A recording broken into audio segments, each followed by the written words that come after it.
Alam mo bang ang pagdarasal sa hating gabi ay ang nawawalang piraso sa iyong palaisipan? Naghahangad ka na ba ng mga himala sa iyong pananalapi, akademya, o pamilya? Maaaring nagawa mo na ang lahat ng iyong makakaya at tila walang gumagana.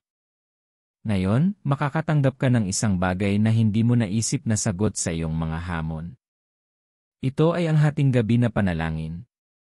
Malamang na hindi ito ang inaasahan mong marinig, ngunit isa itong nasubok at napatunayang solusyon. Ito ay hindi lamang pagbabagong anyo, ito ay magdadala ng mga resulta ng pag-isip kung gagawin mo ito. Bago tayo magpatuloy, mangyaring mag-subscribe sa channel na ito kung hindi mo pa ito nagagawa. Ano ang kakaiba at kakaiba sa pagdarasal sa hating gabi? Ang Diyos ay Diyos na tumutugon sa panalangin at naririnig niya ang sigaw ng kanyang mga anak kapag sila ay tumatawag sa kanya sa panalangin kahit saan at anumang oras. Gayunpaman, ang hating gabi at maagang mga oras ng araw ay maaaring magbunga ng mga supernatural na resulta para sa iyo kung namuhunan sa panalangin. Nangangahulugan ba ito na ang iyong mga panalangin ay mas sinasagot o naririnig kapag ikaw ay nananalangin sa hating gabi? Mga minamahal, ang oras na ito ay hindi lamang nagbibigay sa iyo ng pag-iisa upang makipag-usap sa iyong Ama, ngunit ito rin ay nagtataglay ng malakas na espiritual na aktibidad. Sa hating gabi, gumagalaw ang mga anghel ng Diyos ayon sa kanyang utos. Alam mo ba ang kanilang misyon? Ito ay upang tumugon sa mga nagdarasal at ibinubuhos ang kanilang mga puso sa Diyos. Halos mahuhulaan kung paano tumugon ang Diyos kapag narinig niya ang iyong mga panalangin. Lagi niyang nauuna ang mga sagot sa iyong mga panalangin na may ilang mga palatandaan. Habang nagdarasal ka sa hating gabi, magsisimula kang makakita ng mga nakakagulat na senyales. Magkakaroon ng patunay na binabaligtad ng Diyos ang mga bagay-bagay. Makatitiyak kang walang pag-aalinlangan na siya ay nasa trabaho. Ang oras ng hating gabi ay isang oras ng katahimikan. Ito ay isang oras na ang ingay ay nasa mababang bahagi. Ito ay kapag ang negosyo ng araw ay tumahimik ang lahat. Ito ay kapag ang iyong espiritu ay malayang kumokonekta sa Diyos. Ang iyong puso ay nakakiling sa kanyang salita, at ang iyong mga tainga ay nakikinig sa kanyang mga tagubilin. Ang iyong mga mata ay handa nang makita ang paghahayag na nakatago sa mga banal na kasulatan. Sa hating gabi, makikita mo ang tinig ng Diyos at hanapin ang kanyang pangunguna. Lagi siyang nagsasalita. Pero nakikinig ka ba? Ang sandaling ito ay lumilikha ng kapaligiran upang marinig mula sa Diyos. Hindi kailanman ipagkakait ng Diyos ang anumang mabuti sa iyo. Habang nagdarasal ka, makikinig at tutugon siya sa iyong mga pangangailangan. Ipapaalam din niya sa iyo na narinig niya ang iyong kahilingan at malapit na niyang dalhin ang iyong tagumpay. Tingnan natin kung ano ang maaari mong hawakan bilang patunay na dinirinig ng Diyos ang iyong mga panalangin sa hating gabi. Numero 1. Kaliwanagan sa tinig ng Diyos. Sa katahimikan ng gabi, ang tinig ng Diyos ay maaaring maging mas malinaw, gumagabay, at nagtuturo sa iyong landas. Ang oras ng hating gabi ay halos walang maingay na mga aktibidad na maaaring makagambala sa iyo mula sa pagkakaroon ng kalinawan kapag narinig mo ang tinig ng Diyos. Kapag nagsasalita siya, naiintindihan mo lang ang sinasabi niya sa iyo. Kadalasan, hindi naririnig ng mga mananampalataya ang tinig ng Diyos hindi dahil nananahan sila sa kasalanan, kundi dahil hindi sila matulungin. Ito ang ibinibigay sa iyo ng gabi, isang sandali ng katahimikan kung kailan maaari mong pakinggan at mauunawaan ang mga tagubilin ng Diyos tungkol sa iyong kasal, karera, pamilya, at iba pang bahagi ng iyong buhay. Sinasabi ng 1 Samuel 3:10, 11, ang Panginoon ay dumating at tumayo roon na tumatawag gaya ng sa ibang mga panahon, Samuel, Samuel. Nang magkagayoy sinabi ni Samuel, magsalita ka, sapagkat nakikinig ang iyong lingkod. At sinabi ng Panginoon kay Samuel, narito, Ako'y gagawa ng isang bagay sa Israel na magpapakiliti sa mga tainga ng bawat makarinig tungkol dito. Sa iyong palagay, bakit kinausap ng Diyos si Samuel sa gabi at hindi sa araw? Alam niyang mas maririnig siya ni Samuel sa mga oras ng gabi. Upang marinig ang tinig ng Diyos, dapat mong ihiwalay ang iyong sarili sa bawat pagkagambala. Matapos utusan ng Diyos si Abraham na umalis sa bahay ng kanyang ama, at pumunta sa ibang lupain, tahimik ang Diyos at hindi siya kinausap dahil hindi siya nag-iisa. Kasama niya si Lot. Gayunpaman, sa sandaling sila ay naghiwalay, nagsimulang magsalita ang Diyos at malinaw na narinig ni Abraham ang kanyang tinig. Ang hating gabi ay isang panahon ng paghihiwalay. Ito ay kapag ikaw at ang iyong makalangit na Ama ay nag-uusap. Siya ay nagsasalita at nakikinig ka upang sundin ang kanyang mga tagubilin. Maraming mananampalataya ang nililito ang tinig ng Diyos sa isang matyaga, matapang na tinig na umaalingaw-ngaw at nagbibigay ng dramatikong pakiramdam. Sa kabaligtaran, ang tinig ng Diyos ay marahan at banayad. Ito ay isang pabulong na tunog at isang mahinahong siko na nag-uudyok sa iyo na makinig. Sinasabi ng Isahari 11:12, pagkatapos ng lindol ay dumating ang isang apoy, ngunit ang Panginoon ay wala sa apoy. At pagkatapos ng apoy ay dumating ang isang banayad na bulong. Gaya ng nakikita sa banal na kasulatan, banayad ang tinig ng Diyos. Kakausapin ka lang niya kapag handa ka nang makinig sa Kanya. Kaya kinakausap ka niya sa hating gabi kapag mas maririnig mo siya at naiintindihan ang boses niya. Kung hindi ka nagdadasal sa hating gabi, hindi mo nakuha ang isang bagay na mahalaga. Kaibigan, isang bagay na marinig ang tinig ng Diyos at isa pa upang makilala ito. Tandaan, sinabi niyang kilala ng kanyang mga tupa ang kanyang boses at sila ay sumasagot kapag siya ay tumatawag. Ang dyablo ay mapanlinlang at maaaring subukang iligaw ka dahil siya ang master ng panlilinlang. Gusto niyang akitin ang mga mananampalataya sa labas ng kalooban ng Diyos. Huwag mo siyang hayaan. Maging sensitibo sa kanyang mga pakana at hanapin ang katotohanan sa salita ng Diyos. Ang Biblia ay ang aklat ng katotohanan na nililinaw ang bawat maling akala mo. Ang Diyos ay nagsasalita na may kaugnayan sa kanyang salita, at hindi maaaring sumalungat sa kanyang sarili. Sumangguni sa salita ng Diyos bago gumawa ng anumang hakbang.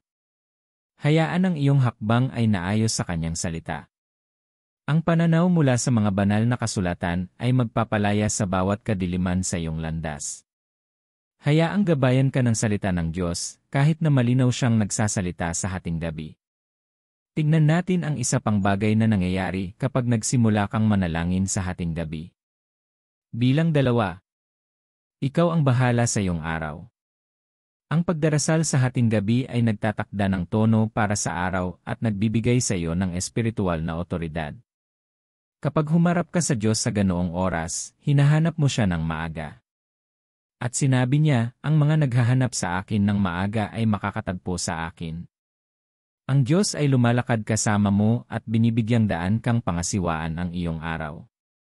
Ang pagkuha ng utos ng iyong araw ay nangangailangan ng paghula at pagtatakda ng kaayusan ng iyong araw sa lugar ng panalangin. Nangangahulugan ito ng pagsasalita ng pananampalataya, pagtawag sa mga bagay na gusto mong gawin ng iyong araw. Gusto mo ba ng mga pagpapala, bukas na pintuan, o pagtaas ng pananalapi? Ganito ang pagtanggap nito. Kapag nagdarasal ka, itinatakda mo ang bilis para sa iyong araw na maging mabunga. Iniaalay mo ang iyong kahilingan sa Diyos sa panalangin at sasagutin ka niya. Sinasabi sa awit 5:3, sa umaga, Panginoon, dinirinig mo ang aking tinig, sa umaga ay inilalatag ko ang aking mga kahilingan sa harap mo at naghihintay na may paghihintay. Inilalarawan ng talatang ito ang paghahanap sa Diyos ng maaga, pag-uutos sa iyong araw ayon sa gusto mo, at pagtitiwala sa Diyos para sa mga sagot. Unawain na kung paanong ang Diyos ay hindi natutulog o natutulog, gayon din ang iyong kaaway. Ang dyablo ay palaging naghahanap ng mga paraan upang maghasik ng mga binhi ng mga aksidente, sakit, krisis sa pananalapi, at kamatayan sa iyong buhay. Sinasabi sa Mateo 13:25, ngunit habang natutulog ang bawat isa, dumating ang kanyang kaaway at naghasik ng panirang damo sa gitna ng trigo at umalis. Ang dyablo ay laging naghahanap ng pagbagsak ng mga mananampalataya. Nais niyang magdulot ng kalungkutan kung saan may kagalakan, sakit kung saan may kalusugan, kamatayan kung saan may buhay, at kahirapan kung saan may kayamanan. Kapag natutulog ka, nag-estratehiya si Satanas at wala sa kanyang mga plano ang maganda. Sila ay maaaring umaakit sa iyo sa kasalanan o magdulot ng pagkawasak. Ito ang dahilan kung bakit kailangan mong pangasiwaan ang iyong araw at magsalita ng mga salita ng buhay dito.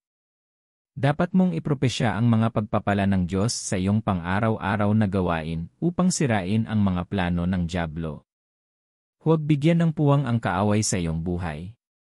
Palaging punuin ang iyong sarili ng salita ng Diyos, pagnilayan ito, at ipahayag ang iyong hangarin. Kung ang dyablo ay hindi handang matulog, kahit sa gabi, bakit kailangan mo? Hindi mo kailangang magpuyat magdamag sa pagdarasal. Sapagkat kailangan mong magpahinga, gamitin ang mga oras ng hating gabi upang ipatawag ang mga makalangit na hukbo. Habang pinangangasiwaan mo ang iyong araw at nagsimulang manalangin sa hating gabi, matutuklasan mo na ang mga linya ay nahuhulog sa mga magagandang lugar para sa iyo. Makikita mong gumagana ang lahat gaya ng hinihiling mo. Naging kalahok ka ba sa lahat ng ito? Kung hindi, hindi pa huli ang lahat para magsimula. Numero 3, nakaranas ka ng mas malalim na pagpapalagayang loob sa Diyos. Ang mga panalangin sa hating gabi ay tumutulong sa iyo na bumuo ng isang mas malalim na koneksyon sa Diyos.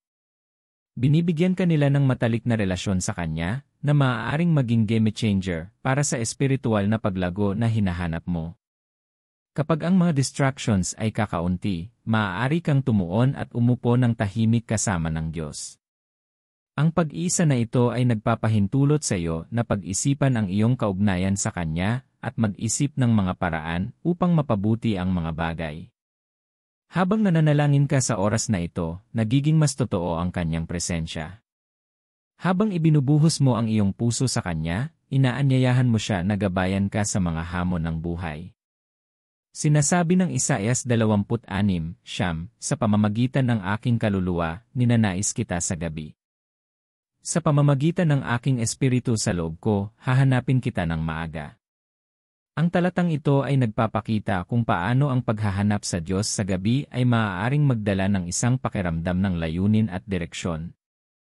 Isang sakripisyo ng iyong pagtulog at ginhawa ang paggugol ng oras sa Diyos. At ang sakripisyong ito ay mahalaga sa Kanya. Ilang gabing nananalangin si Jesus, tinuturuan tayo kung paano unahin ang ating kaugnayan sa Diyos. Kapag nagdarasal ka sa hating gabi, ipinapakita mo ang iyong pananampalataya sa Diyos, at makikita mong mas lumalakas ang iyong pananampalataya. Nagtitiwala ka sa Diyos sa iyong pinakamalalim na alalahanin, at tinutugunan niya ang iyong mga panalangin. Ang pagpupuyat upang makipag-usap sa Diyos ay nagdudulot ng emosyonal na pagpapagaling at kaaliwan. Kung nahihirapan ka sa pagkabalisa o takot, ang pagdarasal sa gabi ay maaaring maging mapagkukunan ng aliw.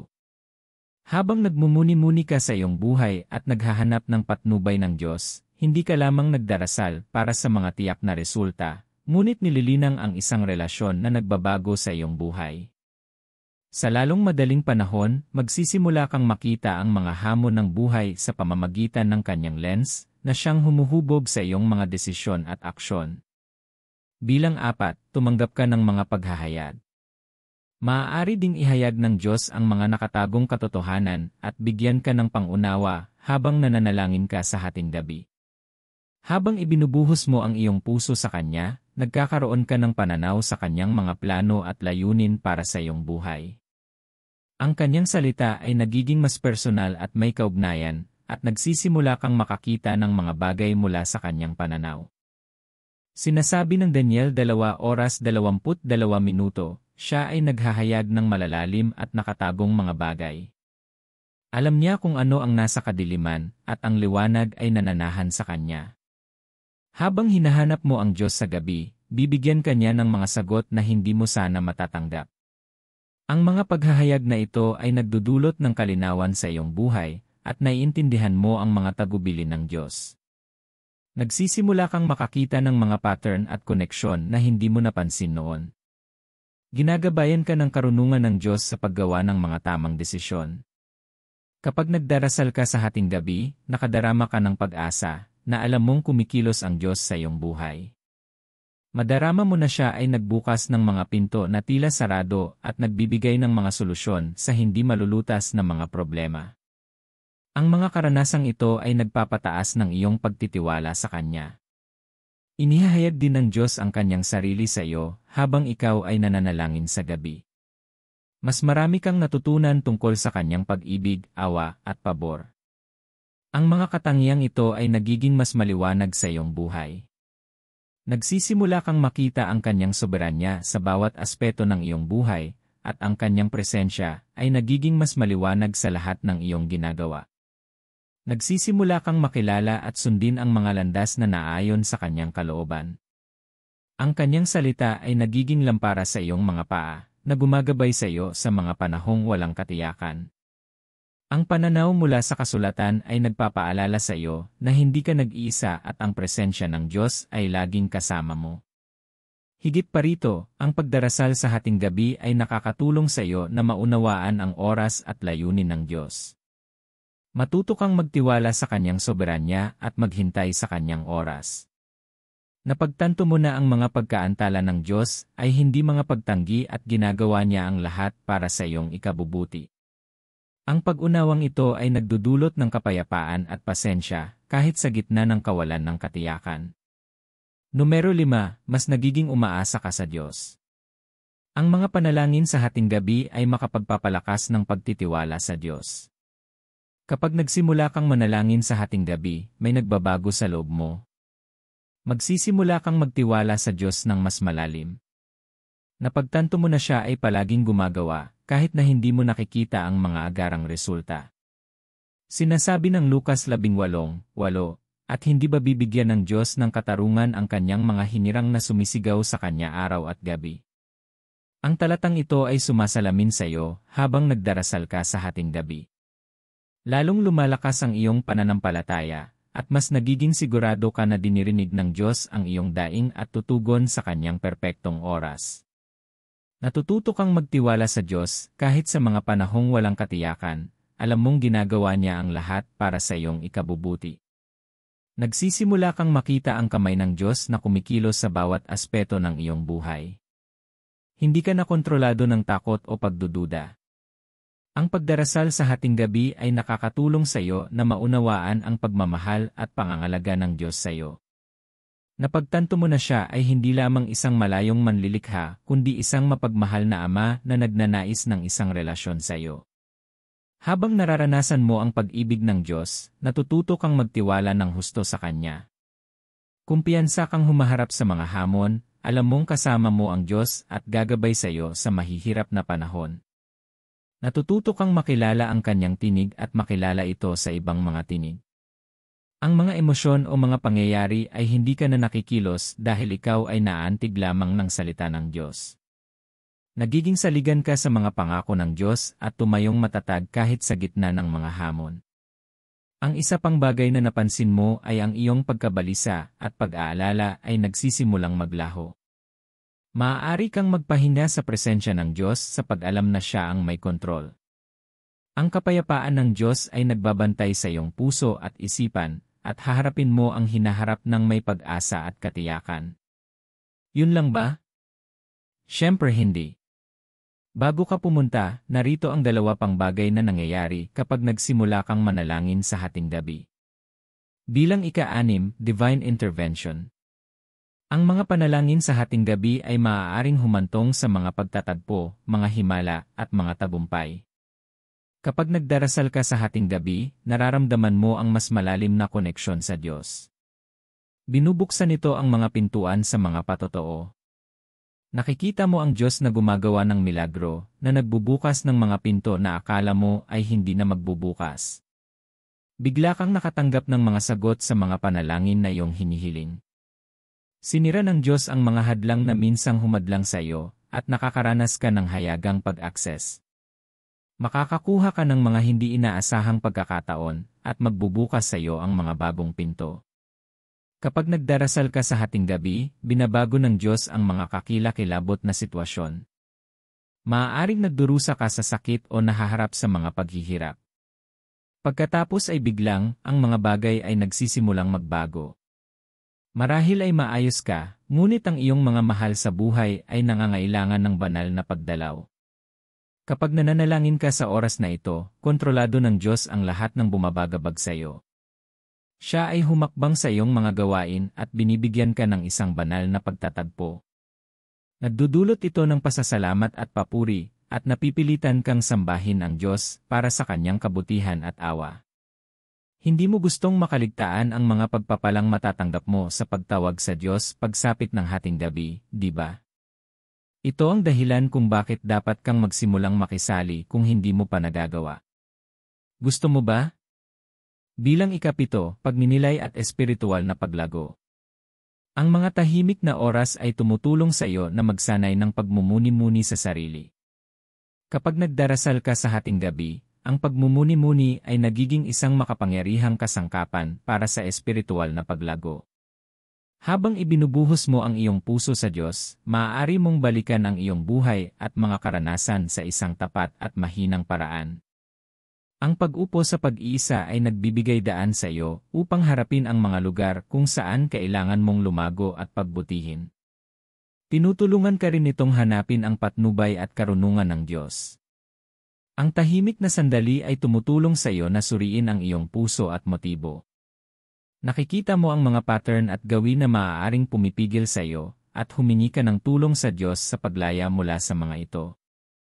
Ang proseso ng pagmumuni-muni ay mahalaga para sa espiritual na paglago, dahil pinapayagan ka nitong matuto mula sa iyong mga pagkakamali at maging isang mas mahusay na bersyon ng iyong sarili.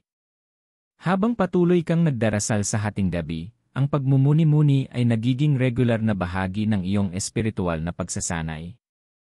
Natututo kang tukuyin ang mga lugar kung saan kailangan mong lumago sa pananampalataya at pagsunod at humingi ng tulong sa Diyos na maging higit na katulad ni Kristo.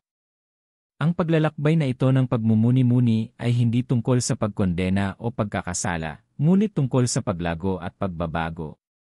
Habang iniisip mo ang iyong buhay, makikita mo ang kamay ng Diyos na kumikilos sa mga paraan na hindi mo napansin noon. Nakikita mo kung paano kanya ginabayan at itinuro sa kabila ng mga hamon at kahirapan. Habang patuloy kang nananalangin, makikita mo ang iyong buhay sa isang bagong liwanag.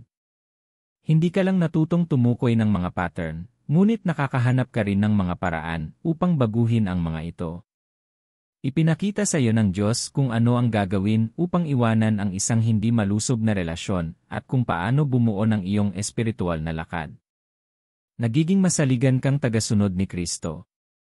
Sa katahimikan ng gabi, maririnig mo ang banayad na bulong ng Diyos na gumagabay at nagtuturo sa iyo. Nararamdaman mo ang kanyang presensya at nauunawaan mo kung ano ang kanyang sinasabi. Hindi ka na nagpupumilit na magtiwala o ibigay ang iyong mga hamon sa kanya. Pinagkakatiwalaan mo siya sa bawat aspeto ng iyong buhay. Ang pagtitiwala na ito ay nagdudulot ng kapayapaan at pagtitiwala, at maaari mong harapin ang mga pagsubok sa buhay. Kahit na ang iyong mga kalagayan ay mukhang walang pag-asa, naninindigan ka sa mga alituntuning natutuhan mo sa pamamagitan ng pagninilay at panalangin.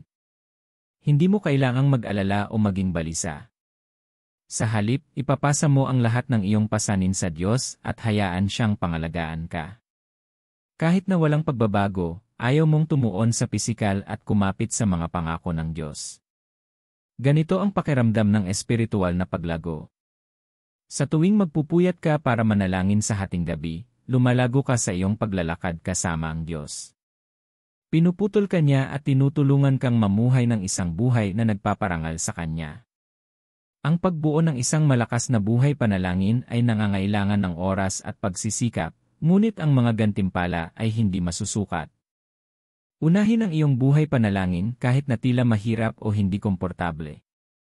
Kailangan mong manatiling pare-pareho, gaano man kaliit ang oras na iyong ginugugol. Ang mga benepisyo ay mas malaki kaysa sa mga gastos, at tiwala kang patuloy kang gagabayan ng Diyos. Ang pagdarasal sa hating gabi ay hindi lamang isang gawain. Ito ay panahon para sa banal na pagdalaw. Mas nakakarinig ka mula sa Diyos at nakikilala ang Kanyang tinig. Nagsisimula kang maranasan ang Kanyang presensya sa iyong pang-araw-araw na gawain at higit na magtiwala sa Kanya. Ngayong naiintindihan mo na kung ano ang mangyayari kapag nagsimula kang manalangin sa hating gabi, tingnan natin kung ano ang maaaring makahadlang sa iyong mga panalangin. Una, ang hindi pagpapatawad at kapaitan ay maaaring pigilan ang iyong mga panalangin na masagot. Kapag pinanghahawakan mo ang mga pagkakasala at kapaitan, binibigat ka nito at naapektuhan ang iyong relasyon sa Diyos. Maaaring pakiramdam mo ay naipit ka sa isang hukay, hindi makagalaw kasama ang Diyos ayon sa gusto mo. Ang hindi pagpapatawad ay maaaring maging isang mabigat na pasanin sa iyong puso at isipan. Nakakaabala ito sa iyo at nagpapahirap na tumuon sa iyong espiritual na paglalakbay. Kung hindi ka nagpapatawad, ang iyong mga panalangin sa hating gabi ay maaaring mag-aksaya ng oras. Maaaring pakiramdam mo ay ginagawa mo lang ang mga galaw mo, ngunit hindi kumonekta sa Diyos. Kapag pinanghahawakan mo ang faith, maaari nitong ubusin ang iyong mga iniisip at emosyon. Pinapahirap din nito ang paghahanap ng kapayapaan at kagalakan sa iyong relasyon sa Diyos. Alam mo bang nakakaapekto rin ito sa iyong relasyon sa iba? Kapag nagtatanim ka ng sama ng loob at sama ng loob, maaaring mahirap magmahal at maglingkod sa iba. Maaari mong mahanap ang iyong sarili na nagiging isolated o withdraw. Nais ng Diyos na patawarin mo ang iba upang maranasan ang kalayaan at kagalingan. Kaya nga itinuro ni Jesus sa kanyang mga disipulo na kung hindi nila patatawarin ang iba, hindi rin sila patatawarin ng Diyos. Ang pagpapatawad ay isang proseso na nangangailangan ng oras at pagsisikap. Ito ay hindi palaging madali, ngunit ito ay katumbas ng halaga. Kapag nagpapatawad ka, binuksan mo ang iyong sarili sa pagpapagaling at pagpapanumbalik ng Diyos. Maaaring hindi mo maramdaman na makakapagpatawad ka kaagad, ngunit matutulungan ka ng Diyos na pagbutihin ang iyong mga damdamin at makahanap ng kapatawaran. Habang sinusubukan mong patawarin ang iba, maaaring kailanganin mong harapin ang sakit at sakit na dinadala mo. Ito ay maaaring isang mahirap na proseso, ngunit ito ay isang mahalagang hakbang patungo sa pagpapagaling. Maaaring kailanganin mo ng suporta mula sa mga kaibigan, pamilya, o isang espiritual na tagapayo upang tulungan kang harapin ang iyong mga emosyon. Kapag sa wakas ay pinili mong magpatawad at bumitaw, maaari itong maging isang mapagpalayang karanasan. Pakiramdam mo ay naalis ang bigat sa iyong mga balikat, at magagawa mong manalangin ng may mas malinaw na puso. Ang iyong relasyon sa iba ay bumubuti habang natututo kang mahalin at paglingkuran sila ng walang pasanin ng hindi pagpapatawad. Ang pagdududa ay maaari ring hadlangan ang iyong mga panalangin. Kapag kulang ka sa pananampalataya sa Diyos, parang sinusubukan mong magtayo ng bahay sa maalog na lupa. Maaaring hindi kasing epektibo ang iyong mga panalangin dahil hindi ka nagtitiwala sa Diyos. Kung nahihirapan kang kumapit sa Diyos o naniniwala sa Kanyang salita, maaari mong mapansin na ang iyong mga panalangin ay parang walang laman o hindi natutupad. Maaari mong maramdaman na parang naghahagis ka lang ng mga salita sa hangin, umaasang maririnig sila ng Diyos, ngunit hindi sigurado kung sasagot siya. Ang kawalan ng pananampalatayang ito ay maaaring magparamdam sa iyo na hindi ka nakakonekta sa Diyos, na parang nananalangin ka sa isang malayo at walang malasakit na Diyos. Sa kabilang banda, ang pananampalataya ay tungkol sa pagtitiwala sa katangian at mga pangako ng Diyos. Kapag pinili mong magtiwala sa Diyos, kahit na hindi mo gusto, makakaranas ka ng kapayapaan at kalmado na higit sa iyong pangunawa. Ang iyong mga panalangin ay nagiging mas epektibo at nagsimula kang maranasan ang paggalaw ng kamay ng Diyos sa iyong buhay. Isa sa pinakamakapangyarihang bagay tungkol sa pananampalataya ay hindi tungkol sa pagkakaroon ng lahat ng mga sagot. Ito ay tungkol sa pagtitiwala sa kabutihan at soberanya ng Diyos, kahit na hindi mo naintindihan ang nangyayari. Kapag mayroon kang pananampalataya, maaari kang manalangin ng may kumpiyansa, alam na ginagawa ng Diyos ang lahat para sa iyong ikabubuti. Habang lumalago ka sa pananampalataya, magsisimula kang makakita ng interbensyon ng Diyos. Mararanasan mo ang mga nasagot na panalangin at magtitiwala sa oras at probisyon ng Diyos. Lalakas ang iyong pananampalataya, at kakayanin mong harapin ang mga hamon ng buong tapang. Ang kasalanan at pagsuway ay maaari ding humadlang sa pagsagot sa mga panalangin. Kapag ang isang tao ay nabubuhay sa kasalanan at pagsuway, maaaring maging mahirap na kumonekta sa Diyos. Ang iyong mga panalangin ay maaaring pakiramdam na sila ay tumama sa isang brick wall at hindi ka makalusot. Gayunpaman, nagbabago ang mga bagay kapag tumalikod ka sa kasalanan at patungo sa Diyos. Maaari kang makaramdam ng kalayaan at pagpapanumbalik, at ang iyong mga panalangin ay maaaring parang isang pakikipag-usap sa isang kaibigan. Maaari mo ring mapansin na ang iyong mga relasyon sa iba ay bumubuti rin. Madarama mong mas konektado at hindi gaanong nakahiwalay. Kapag nananalangin ka, mas magiging kumpiyansa at payapa ka, sa pag-alam na ang Diyos ay nakikinig at gumagawa sa iyong buhay.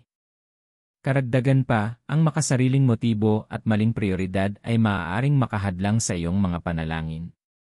Kapag ang iyong puso ay puno ng makasariling motibo, ang iyong mga panalangin ay parang isang one-way na pag-uusap. Mas nakatuon ka sa pagkuha ng gusto mo mula sa Diyos kaysa sa paghahanap sa Kanyang kalooban. Habang iniisip mo ang iyong mga panalangin, maaari mong matanto na ang ilan sa iyong mga prioridad ay wala sa kalooban ng Diyos para sa iyo. Maaaring mas inaalala mo ang iyong mga hangarin kaysa sa paghahanap sa kaharian at katuwiran ng Diyos. Ito ay maaaring humantong sa mga pakiramdam ng kawalan ng laman at pagkahiwalay sa Diyos. Tandaan, sinasabi ng Biblia kung minsan tayo ay nagdarasal, ngunit hindi tayo tumatanggap dahil tayo ay hindi nagdarasal. Ang iyong mga panalangin ay nagiging mas makabuluhan kapag inilipat mo ang iyong mga prioridad upang iayon sa kalooban ng Diyos. Mas magtutuon ka sa paghahanap sa Kanyang patnubay at karunungan kaysa sa iyong mga interes.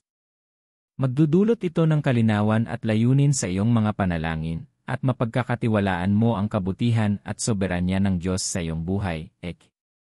Ang pag-alis sa mga makasariling motibo ay maaaring humantong sa isang mas malalim na koneksyon sa Diyos at isang mas matatag na buhay panalangin. Ang iyong pakikipag-usap sa Diyos ay magiging mas tunay. Ang mga ito ay hindi na isang listahan ng mga hinihingi kundi isang matalik na pakikipag-usap sa iyong Ama sa Langit.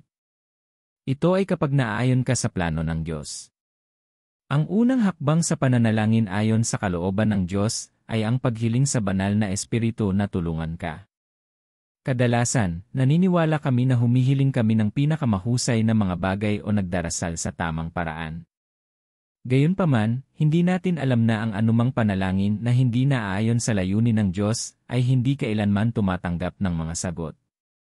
Iyon ang dahilan kung bakit kailangan mo ang banal na Espiritu. Tinutulungan ka niya na humingi ng mga tamang bagay at nakipag-usap din sa Ama sa paraang nagbibigay sa iyo ng mga sagot. Kung handa kang tumawag para sa Kanyang tulong, pumunta sa harap ng Kanyang trono. Makipag-usap sa Kanya tulad ng isang anak sa isang ama at maniwala na maririnig at sasagutin ka niya. Ama sa langit, ikaw ang lumikha ng langit at lupa. Walang katulad mo. Ang mundo ay umaawit sa iyong mga papuri.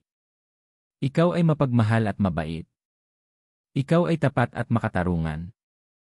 Salamat sa iyong kabutihan at katapatan sa aking buhay. Ipinakita mo sa akin ang pag-ibig ng higit pa sa naiisip ko.